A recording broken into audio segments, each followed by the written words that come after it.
Hello students, कक्षा 11वीं physics के इस वीडियो में हम त्रुटियों को व्यक्त करने के तरीकों को जानने के पश्चात उन पर आधारित कुछ सवाल देखते हैं।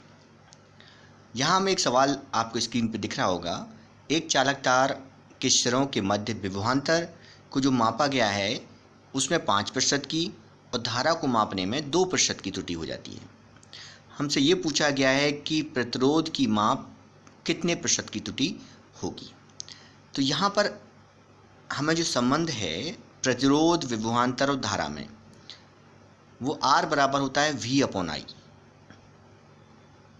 विभवांतर बराबर होता है I × R, धारा और प्रतिरोध का गुणनफल। यहाँ R प्रतिरोध है, V विभवांतर है और I धारा है। R बराबर V/I संबंध होता है। अब V और I परस्पर भाग में दिए हैं, तो भाग में दिए हैं तो अब हमें प्रतिशत त्रुटि निकालनी है। तो सबसे पहले हम इनके निरपेक्ष त्रुटि निकालने के लिए डेल्टा R/R, डेल्टा V/V और डेल्टा I/I, ये हम सूत्र का उपयोग करेंगे कि R के नीचे डेल्टा R निकालेंगे तो उसके नीचे R से भाग दे देंगे। V का निरपेक्ष त्रुटि डेल्टा V है, उसके नीचे V हो जाएगा और I हर में है लेकिन डेल्टा I/I प्लस में लिखेंगे। हमने पहले ही बात की थी कि अधिकतम त्रुटि संयोजन त्रुटि ज्ञात करने के लिए हम प्लस का ही उपयोग करते हैं। अब V के मापन में 5% अर्थात 5/100।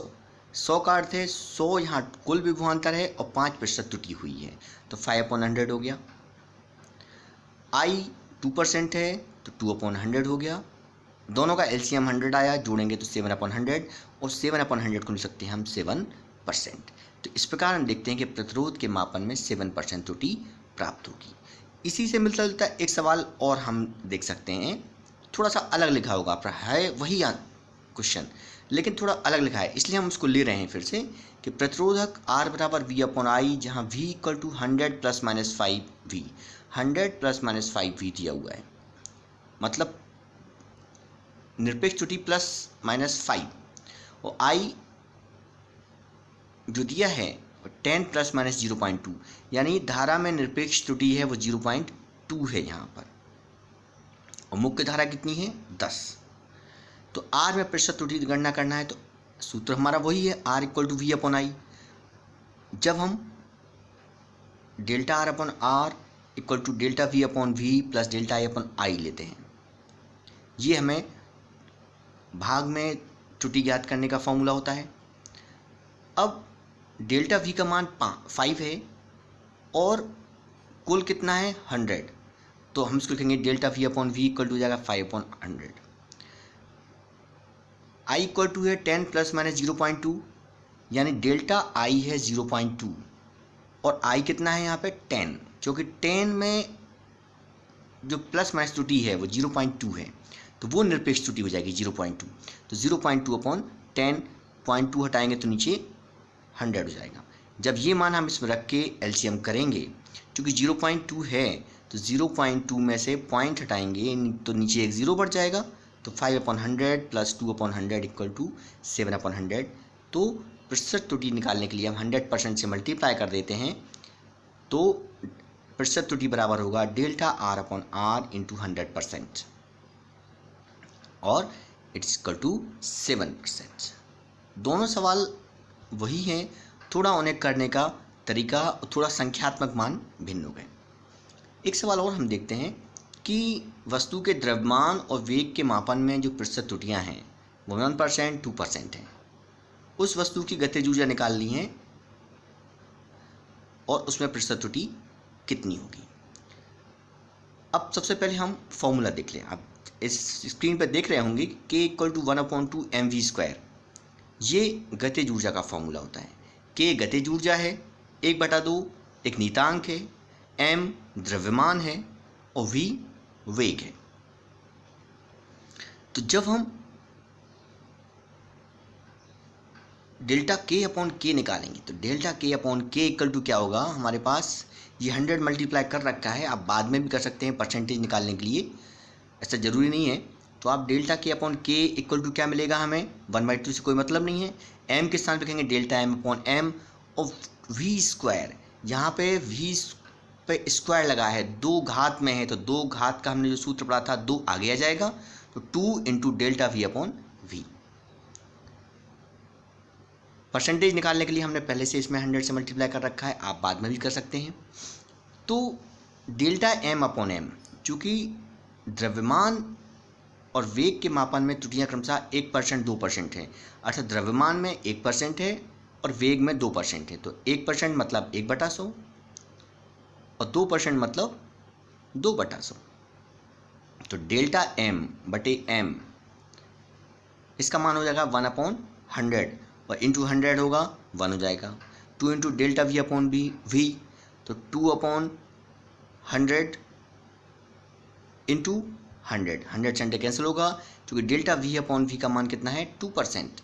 डेल्टा वी अपॉन वी का मान 2 है और 100 से मल्टीप्लाई होगा तो 100% हो गया, तो हमें इस प्रकार मिलेगा 1 प्लस 2 इंटू 2, क्योंकि डेल्टा वी अपॉन वी का मान 2/100 लिखेंगे, तो 2/100 लिखेंगे, 100 से 100 कैंसिल होगा तो मिलेगा 2 इंटू 2, तो 1 प्लस 2 इंटू 2, 2 इंटू 2 4 हो गया, 4 प्लस 1 इक्वल टू 5। तो इस प्रकार हम गतिज ऊर्जा में परिवर्तन ज्ञात कर सकते हैं। एक सवाल और देखें हम, एक सिंपल पेंडुलम का आवर्तकाल जो है या दोलन काल है t बराबर 2π/L/g है। L का मान 20 सेंटीमीटर है, 1 मिलीमीटर की यथार्थता है और टाइम को 1 सेकेंड ले गया हुआ है। दोलनों का समय 100 दोलनों का समय 90 सेकेंड है, तो जी के निर्धारित मान की यथार्थता क्या होगी। अब हम इसको देखते हैं कि हमारे पास हमने जो सूत्र ज्ञात किया था सरल लोलक के आवर्तकाल के लिए व्यंजक t बराबर 2π/L/g, ये हमें ज्ञात है। अब L/g पर घात 1/2 है, इसको आप ध्यान रखेंगे क्योंकि वर्गमूल में है, तो हम पहले वर्ग कर देंगे, तो टी स्क्वायर इक्वल टू हो जाएगा 4π² L/g। इससे हम g निकालेंगे तो g इक्वल टू हो जाएगा 4g 3 गुणा में टी स्क्वायर की जगह आ जाएगा, टी स्क्वायर आ जाएगा नीचे, तो g इक्वल टू 4π² L/t²। अब हम इसका संयोजन त्रुटि निकालने के लिए भाग विधि में हम डेल्टा जी अपॉन जी हो जाएगा, 4π² नीतांक है, इसको हम छोड़ सकते हैं, L का हो जाएगा डेल्टा L अपॉन L और टी स्क्वायर जो नीचे है इस पे घात 2 है तो 2 घात आगे आएगी प्लस लगा के, तो +2 डेल्टा टी अपॉन टी। आप ध्यान रखें नीचे लिखा हो उससे कोई फर्क नहीं पड़ रहा है, आप उसको प्लस लगा के ऊपर ही लिखें। डेल्टा एल 1 मिलीमीटर, 1 मिलीमीटर मतलब 0.1 सेंटीमीटर, सबको हम सेंटीमीटर में कन्वर्ट कर रहे हैं। एल इक्वल टू दिया है 20 ± 0.1 सेंटीमीटर, आप इसको देख सकते हैं 20 सेंटीमीटर दिया है और 1 मिलीमीटर तक की यथार्थता है, तो 20 ± 0.1 सेंटीमीटर कर दिया उन्होंने। T equal to delta T 1 second है। अब चूंकि यहाँ पर हम आपको ध्यान है टी इक्वल टू यहाँ दिया है 90 सेकेंड दोलनों का समय, तो 90 के साथ +-1 हो जाएगा, टी इक्वल टू 90 +-1 सेकेंड। अब डेल्टा एल अपॉन एल 0.1/20 और capital T T upon N या delta T equal to delta T upon N, तो delta T upon T equal to delta T upon T से निकालेंगे तो हमें delta G upon जी जो होगा delta L upon L into 2 delta T upon T, तो 0.1/20 +2 into delta T का मान कितना है 1 और टी का मान कितना है 90, तो 1/90, तो हमें मिल जाएगा जब सॉल्व करेंगे तो 0.0027 = 0.03। यहाँ पर हम 7 को नेगलेक्ट करके उसके पहले वाले अंक में 1 जोड़ देंगे, क्योंकि 7 5 से बड़ा है तो हम 7 छोड़ के 2 की जगह पर 3 कर सकते हैं, तो जी के मान में जो अभीष्ट त्रुटि निकल गई है वो आई है 3%, 0.03 × 100% 3%। एक और सवाल है, एक कोई भौतिक राशि P है जो 4 राशियों A B C D पर निर्भर कर रही है, A की घात 3 B घात 2 बटे √C × D, बटे में है पूरा हिस्सा लेकिन C पर अंडर रूट लगा है, अंडर रूट मतलब 1/2। 1%, 3%, 4%, 2% इनमें त्रुटि दी गई है। हमें P में कितने प्रतिशत त्रुटि है ये ज्ञात करनी है, और P का जो परिकलित मान है वो 3.763 आता है। तो परिणाम किस मान तक निकटन करेंगे?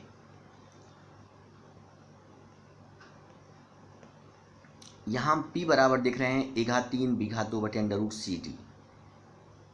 तो a3 b2/C/1/2 d लिख सकते हैं। जब हम P के परिकलन में भिन्नात्मक त्रुटि निकालेंगे तो a3 है तो डेल्टा P/P लिखेंगे। a3 है तो 3 डेल्टा A/A हो जाएगा। b2 है तो 2 डेल्टा B/B हो जाएगा। यहाँ C⁻1/2 है, इसमें ध्यान रखना C⁻1/2 है, इसलिए -1/2 डेल्टा C/C। D⁻1 है तो माइनस डेल्टा D/T। ऐसा हम भिन्नात्मक लिख सकते हैं, लेकिन जब अधिकतम भिन्नात्मक त्रुटि निकालते हैं तो वहाँ माइनस या भी क्या लेते हैं हम, प्लस। तो डेल्टा P/P मैक्स निकाल रहे हैं, अधिकतम। तो जो बाद के दो पदों में माइनस था वहाँ पर भी हम क्या कर देंगे, प्लस कर देंगे। तो -1/2 डेल्टा C/C के स्थान पर प्लस हो जाएगा, माइनस डेल्टा D/D के स्थान पर भी प्लस लिख देंगे। अब हम अधिकतम प्रतिशत त्रुटि निकालेंगे, तो अधिकतम प्रतिशत त्रुटि निकालने के लिए सब में हम 100 से मल्टीप्लाई कर देंगे। आप देख रहे हैं सभी 100 से मल्टीप्लाई कर दिया है उन्होंने। अब 3 जब 100 से मल्टीप्लाई कर दिया तो ये पूरा ब्रैकेट वाला हिस्सा प्रतिशत त्रुटि में बदल गया, पूरा हिस्सा ही प्रतिशत त्रुटि में बदल गया। तो जो डेल्टा A/A/100 है ये भी प्रतिशत त्रुटि हो गई, डेल्टा B/B/100 ये प्रतिशत त्रुटि हो गई, डेल्टा C/C/100 ये प्रतिशत त्रुटि हो गई, डेल्टा D/D/100 ये भी प्रतिशत त्रुटि हो गई। तो 3 × A में प्रतिशत त्रुटि, 2 × B में प्रतिशत त्रुटि, 1/2 C में प्रतिशत त्रुटि और D में प्रतिशत त्रुटि। हमें लिखा है 3 × 1% A में है, B में 3% है तो 2 × 3% हो जाएगा, C में 4% है तो 1/2 × 4%, D में 2% है। तो इस प्रकार जब सॉल्व करेंगे तो 3% + 6% + 2% + 2% = 13%। तो अतः P के मान में जो अधिकतम प्रतिशत त्रुटि है वो हो जाएगी 13%। तो आशा है आपको प्रतिशत त्रुटि का जो फॉर्मूला है उसमें से हम सवाल को कैसे हल करते हैं, प्रतिशत त्रुटि कैसे ज्ञात करते हैं, ये प्रश्न महत्वपूर्ण हैं। ये एग्ज़ाम में पूछे भी जाते हैं। आप इनकी अच्छी तरह से प्रैक्टिस करें जिससे इन सवालों को हल करने में आपको आसानी मिलेगी। अगले वीडियो के लिए फिर मिलेंगे हम, तब तक नमस्कार।